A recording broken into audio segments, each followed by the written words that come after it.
Hello guys, welcome to TM6 Adventures. Lisa here. Hey, I'm excited you're joining me today. Today we're going to cook some really fluffy bread rolls together. Well, we're going to make them, I'll cook them off camera later, they take some time. But I'm also going to cover today some features about your measuring cup on your TM6 that you might not have realized. So I hope you'll come with me today, grab these 7 tips from me today, learn how to make amazing, soft, fluffy Chinese bread rolls in your Thermomix of cookie dough, or if you're cooking along these videos later, that's great too. But come along, let's get inspired and confident with our Thermomix. Of course, engage in some way. Comment, like, subscribe. YouTubers, please subscribe. 20% of you are subscribers. Let's get onto that, right? So only 20%. That's 80% of you who are just occasionally catching me by chance. So please hit the subscribe button. Okay, so go straight to start cooking. These are on cookie dough. I don't know which country they're from, but they look amazing and I'm excited. Okay, so 180 grams. If you are still buying bread rolls, it is a game changer once you've got the skills to make them in your Thermomix. And that's why I'm here, because I really hope that you won't buy them anymore. You can, with ease, whip them up. This is done in 1 hour 20 if you follow their instructions to a T. Maybe today you'll see how I can make it a little quicker, okay? So next up is some bread flour. We've got 35 grams of bread flour. Now they do use a white flour. I actually have a wholemeal, okay? It's an unbleached wholemeal Bakers. It does need to be Bakers, and gluten-free friends, you can't make this just swapping it, okay? You need to go find the artisan gluten-free loaf and make that instead and make it into bread rolls, okay? That is for you. Okay, on with my lid and my measuring cup. 3 minutes, 70 degrees, speed 3. That's going to get this started and make it a really good base for our bread rolls. Now, while that 3 minutes is happening, this is when we're going to talk about our amazing measuring cup. Now, they've given a lot of thought to this measuring cup, which is why today I actually thought, you know what, let's talk about the measuring cup. There are some really cool things about it, and I think sometimes it's overlooked. So the first thing that comes to mind is actually inside your measuring cup. So inside here, you've got 2 measurements you can see. There is a 50 ml measurement and a 100 ml to the top. So have a look at your measuring cup and you can see those numbers. Really handy if you just need a small amount of water or oil or something in a recipe that is not done in weight. Okay, so that is there, easy to use, really helpful. And I'm going to hold on to another thought I had about that until the end. Okay, so that is tip number 1. You've actually got that there in case you do need some liquid measurements. Not often we do, but it's there, which is helpful to know. The next one is to do with this little spout. Now there is a spout on the measuring cup, you can see it there, it's one-sided and it has a special job to play. Its job is to make the steam escape a certain direction. So if you, like me, have your Thermomix under cupboards, whichever way you put this spout is the way that the steam will escape. Okay, if you have it forwards, it will go forwards, if you have it sideways, because underneath, and I don't know if you've ever inspected yours, but there's these cool little lines, and you've got a big line that runs all the way around the opposing side to that, and then you've got 2 little feet here, and this is where that steam is escaping from, here, here, and here. Okay, we never hold it down. It's designed to let the steam out, but it's also designed to lock in. Okay, and this is leading into our tip number 3. And tip number 3 is that these little feet that hold it in, which are a game changer. Those of you with a TM31 or a TM5, you've got the habit probably, or trying to develop the habit of holding the measuring cup to take your lid off, because otherwise what happens? Bump, bump, bump on the floor, right? With the TM6, it doesn't fall out. When we take our lid off, we flip it upside down so it doesn't make a mark on our bench. It holds in place, which is awesome. But you need to know how to remove it without frustration. Now it's really easy. All you got to do is remember to rock or roll it. Okay, really easy to remember. You grab onto the rim of your lid. I'll wait for the camera. There it goes. And you either rock it forwards or you can rock it back. So roll it forwards, right? Roll it forwards, rock it back. So I'm either going towards the spout or away from the spout. And that then pulls those little feet out of the groove underneath. Look at that. Perfect, right? Who would have thought? I'll come back with tip number, what are we up to? Tip number 4 in a second. Let's move on with this recipe. Okay. All right, look at that. So it's made like a slurry in there. We're now going to add some dried yeast, 15 grams. Okay, keep this stuff in your fridge or freezer because it doesn't like fluctuating temperatures, and it's quite a lot of yeast. You'll find that in your Chinese bread rolls. It's like a tablespoon. You will find that in a lot of the Chinese bread rolls. You'll find it in there's beautiful Tanzong bread. And again, lots of yeast, okay? Okay, 20 grams of milk powder. In this goes. By the way, these are egg-free. I know some of you are cooking egg-free in your Thermomix for various dietary requirements, and often our brioches have an egg in it. This one does not, okay? It does still have the dairy component. If you need one because you are dairy-free, just do the basic bread rolls, okay? They are still fluffy, they are still beautiful. They just won't have that richness that you'd have from a brioche, or in this case, the Chinese style. Okay, some sugar. Surely I have that here somewhere. I have a very big container of sugar. That'll do. Okay, 50 grams. Normally I decant it into something else, but I'm actually going to cut that down a little bit. We don't need it too much extra sweetness in this house. Next up, this makes 12 bread rolls, by the way. So if you're wondering how much, okay, 35 grams of unsalted butter. Now I'm going to cut this a little smaller. All right, normally you guys know if I can shortcut it, speed it up, I do, but I'm just mindful that I think it goes into a kneading mode next. It might be helpful if it can fit nicely down the blade shafts. Let's see how much I cut. Oh, look at that. Perfect. All right. 600 grams of baker's flour. See, and that goes. And as I said earlier, you want to pick your double O flour or your baker's flour. You can get that usually in a large 5-kilo bag in the supermarket. And then some of you have heard me say this. I'm going to say it again for those who are new. Put it through the freezer for 24 hours. What that does is if there's any weevils in the seal of normally they live in the glue of the seal at the top, it kills them. And then you're right to use your flour over the next few months without issues, as long as you have nothing that moves into it. Okay, some water. By the way, I should make mention, this is cold. This is it's the largest vessel I have with a decent amount of water at the moment. So I grabbed it. Don't use boiling water. It will kill the yeast. And if you are using your bread flour out of your fridge or freezer, some people store it there all the time. Just be mindful, you do want to pick a recipe that heats that up. Otherwise, it's going to have a real hard time. Hello, Elena, how are you? Lovely to have you on. It's going to have a really hard time doing that yeast. Like the yeast is not going to be able to do it. It's a little bubbly. So yeah, it's going to just be really tricky. Alrighty, 1.5 teaspoons of salt, and then on with the lid. And then we'll move on to our tips while this is kneading, and I'm going to show you what we do after that. So 7 seconds, first of all, we're going to bring it together on speed 6. You'll see it's still 60 degrees inside. You hear it coming together. Okay. Next, keep the measuring cup inserted. Then, by the way, I'll just show you what it looks like because it's nice to check that, know what yours might look like when you get to this stage, yeah? So it's a bit like that. Okay, 5-minute knead. Let's do that, and let's talk about measuring tip number 4.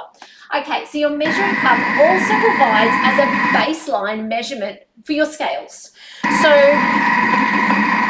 if you are ever concerned about your scales, now on our TM6, we rarely have scale issues, okay? It's very, very rare. But it's good to know that something is always consistent. So if I bring up my scales, and I probably should have put this one at the end so I could do it when the machine's not doing its thing, but if I bring up my scales, now I won't let me do it while this is happening, it's going to weigh 80 to 85 grams. Now your TM5 measuring cup is not this weight, nor is your TM31. And my memory is not that great, but go weigh yours and then write it on the side of your fridge, okay? So that you have a base measurement so that you know that if you feel like your scales aren't quite right, you can weigh it and know yours is exactly 82 grams. And And that means you know what you're expecting, okay? If it's coming up as 95, you know you need to roll your machine on its back, clean its feet, check nothing is stuck, nothing's leaning on your machine, check the cord, all that jazz, okay? Or message me, ring me and go, Lisa, help, my Thermomix isn't doing normal stuff. Okay, while you're at it with your Nico pen, this is a bonus non-measuring cup tip. While you're there, weigh your bowl. Okay, now I say weigh the bowl because I don't know about you, but there's times when I've filled my bowl with something and then they say put in whatever and I've not reset my scales. But it's super handy to know what your bowl and your lid weigh so that those days you've forgotten to reset the scales, you can just do the maths. Does that make sense? So put on your side of your fridge or somewhere handy your measuring cup, your bowl weight, and your lid weight. 3 measurements, because then you can work it out the day you forget to actually tear it back to 0, okay? It doesn't happen often, but it always happens at the most inopportune time when you're like, I'm racing to get out the door. So do that, okay? All right, next one is when you need to mill down a small amount of spices. The measuring cup goes in the hole and we spin it up to speed 10. Now, I have seen a pretty cool thing where people put a paper towel under it and they actually just sit it in that place and they mill and that milling plumes don't come out the top. Now, I would never say do it with hot, ever, never, ever, ever. If you've done hot spices, you've cooked off your spices, don't do it with the hot spice. If it's something like rice and you're milling down some rice to make some shortbread, then putting a paper towel under there will just stop that plume and that mess we get up the top here. And I thought that was really cool. So 1 square, 1 paper towel, and that will do the job for you, all right? So the next tip about the measuring cup, and I know that's not completely just about measuring cup, but it's up the top there in your Thermomix. The next one is to do with separating eggs. Now, there are a lot of you who crack your eggs first into a bowl. You crack it on the front here, and you put it into a bowl just to check it's okay, especially if you don't use eggs all the time. Now, you guys watch me all the time. You know that I don't do this.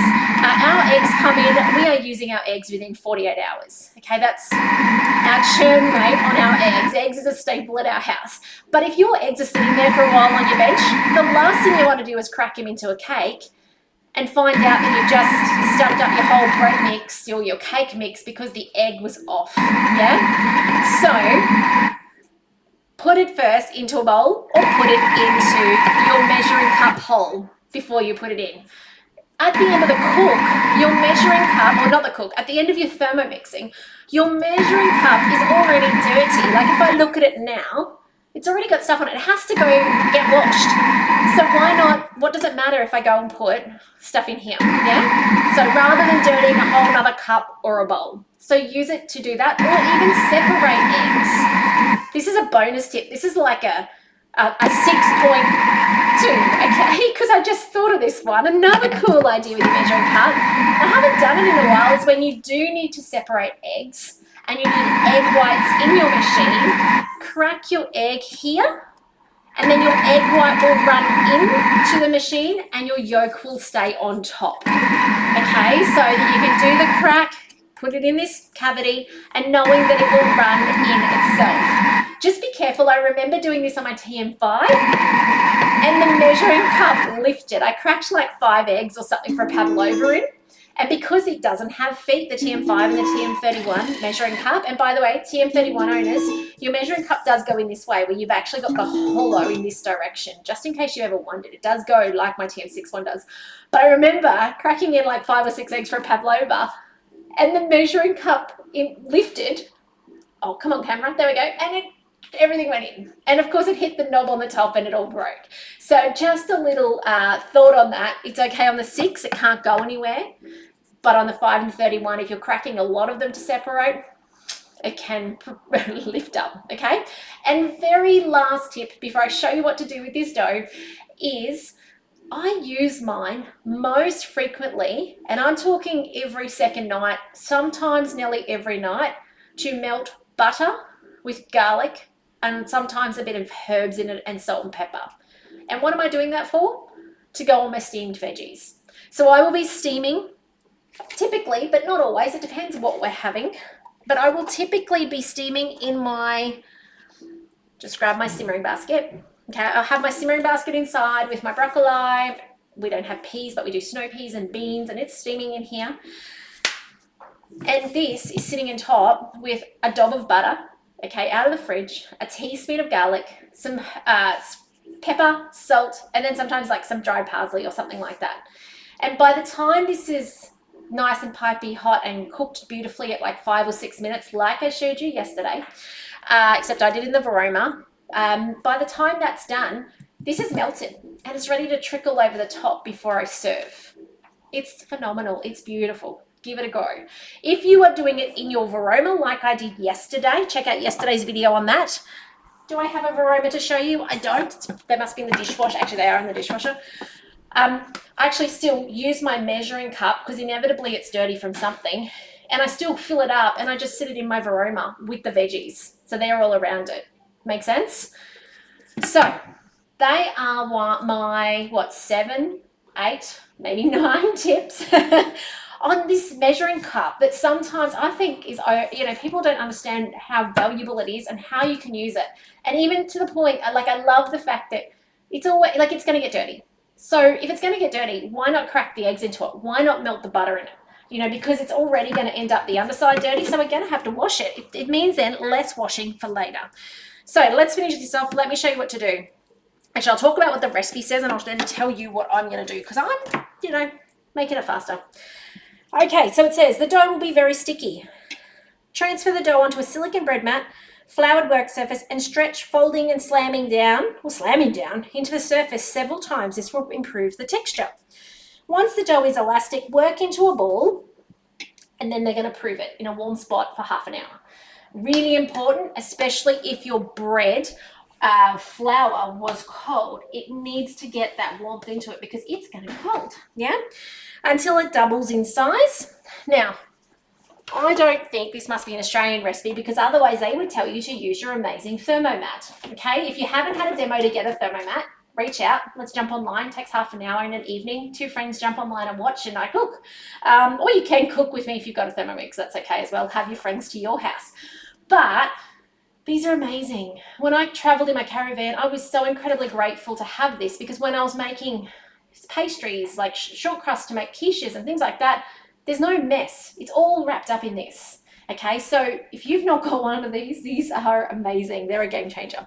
And when you are proving with this, and it's wrapped up, because there's no pocket of air, which is what you get in a bowl. If you put your dough in a bowl, it's got a pocket of air, and then you've typically got Glad wrap over the top or a towel or something, or even a mat over the top. Your dough has to work harder to double in size because it has to heat that pocket of air as well before it can start doubling. But when we wrap it tightly in this, it's got no additional air that requires heating and maintaining heat to make it go faster. Okay, but I'm going to show you today, I'm going to take these out and I'm actually planning on making bread rolls straight up. So I'm going to show you in a second how to do that because this is where most people get heavy bread rolls, is at this next point. Line a baking tray with baking paper or a silicone mat. For those of you in Australia, we've got the awesome rose gold and we've got the mats that fit them.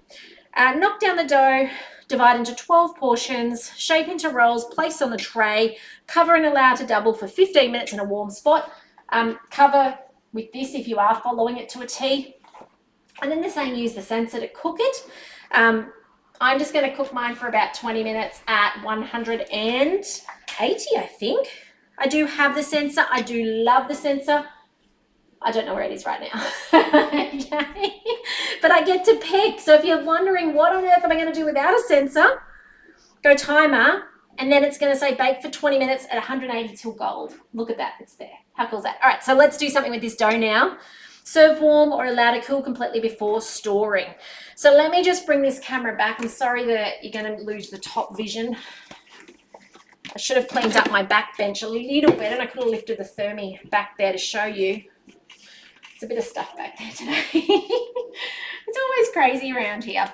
So turning a little bit on the bottom, this bit, your little cog, drops most of the dough out. Look at that. Most of that is out. There's a few little bits that I can just kind of, what I call blue tack out. That's where you just run around with a piece on your finger and it just picks them all up.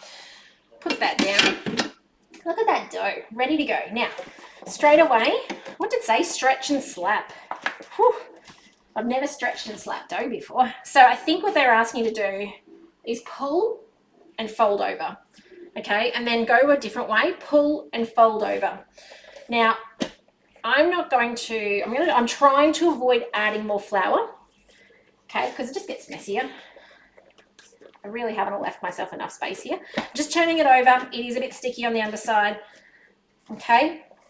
I guess this stretch and slap they're talking about, to me, reminds me of kneading, like the old-fashioned kneading. I never do this anymore. I don't know. I'm just following the instructions. You know what I would normally do? Let's do what I'll do. So, dough, 12 portions. Grab my little dough cutter.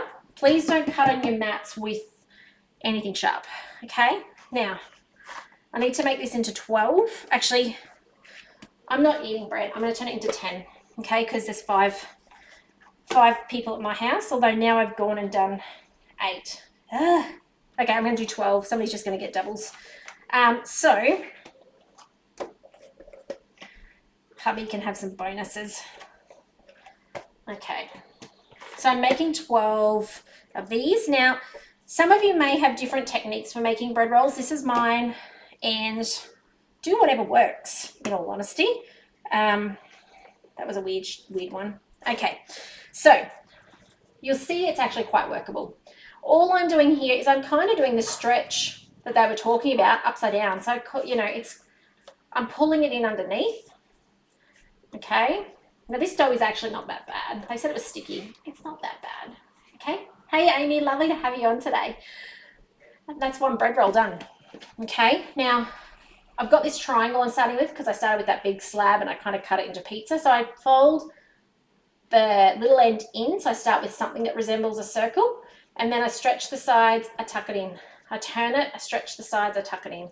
Turn it, stretch the sides, tuck it in. And what I'm wanting to create, what you're looking for, is a smooth top and a pinched under bottom, okay? Don't stress too much about what it looks like underneath.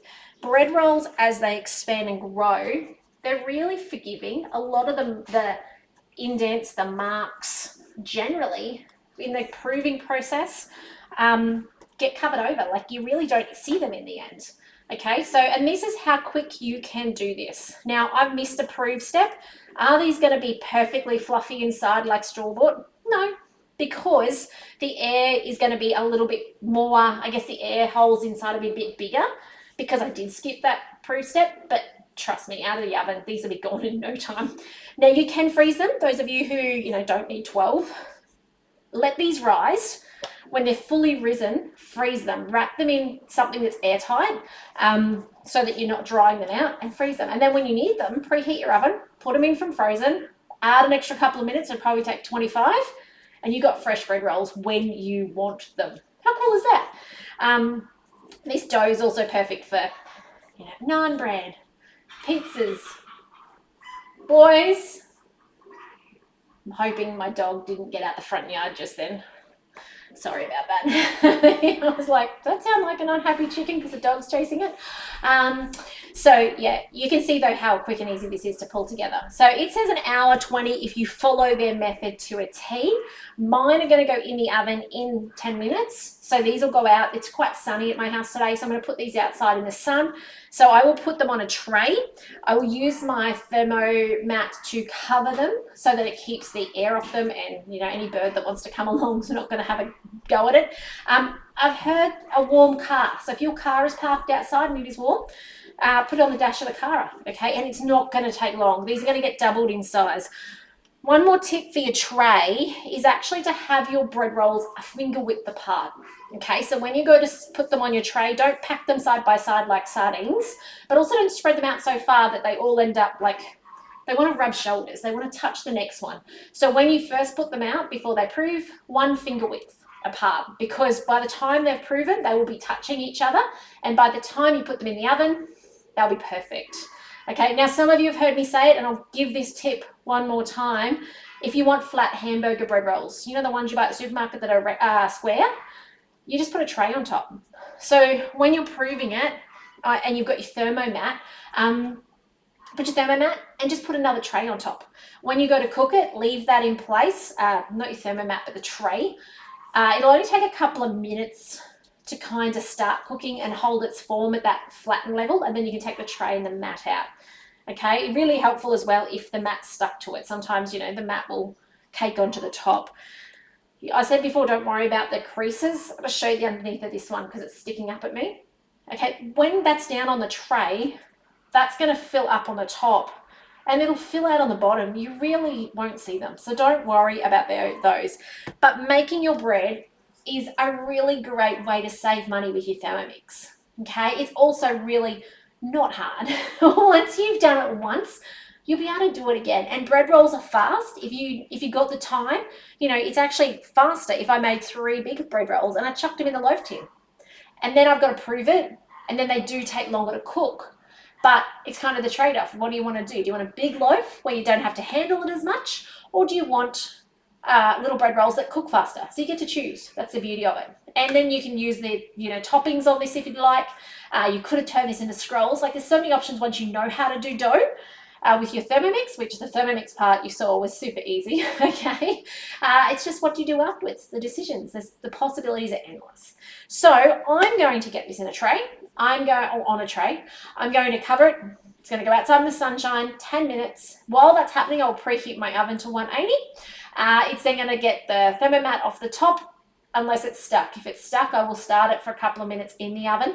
Just the reason I say don't leave a thermomat in the oven, it is oven safe, but it discolors. It goes yellow in the oven over time. Okay, so you don't really, if you can make it stay white longer, I mean, it's a sign of a well-loved thermomat, right?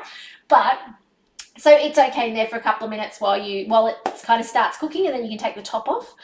And then, 20 minutes, I will take it out and let them sit for 5, hopefully 10 minutes before the kids come and eat them for lunch. So I hope this gives you confidence with Thermomix. I hope it's showing you more ways to use your measuring cup. And it's not just a thing that plugs the hole in the top. If you have questions about that, let me know. Please always make sure you use your measuring cup. Never, ever, ever put something else in there in its place. Okay, that is I should have said that earlier, but my plead is do not do that. I have seen too many people hurt themselves over the last 10 years when they've replaced their measuring cup with something else. A kid's cup, a top of a child's baby bottle. Don't do it, okay? It's not worth it, okay? The idea is that it is designed perfectly to fit the lid, allow the steam to escape, and keep you safe while you use your Thermomix. So do not use anything other than your measuring cup in your Thermomix hole, okay, in the lid. So otherwise, guys, have a fantastic day. I hope you're feeling inspired. Reach out if I can support you with anything regarding your Thermomix, and remember to share these videos. If you've got someone around you with a Thermomix, send them to them. Make sure they know how to use their measuring cup. Make sure they know how to make bread rolls with ease as well. But take care, and I'll see you in the next video soon. Bye for now.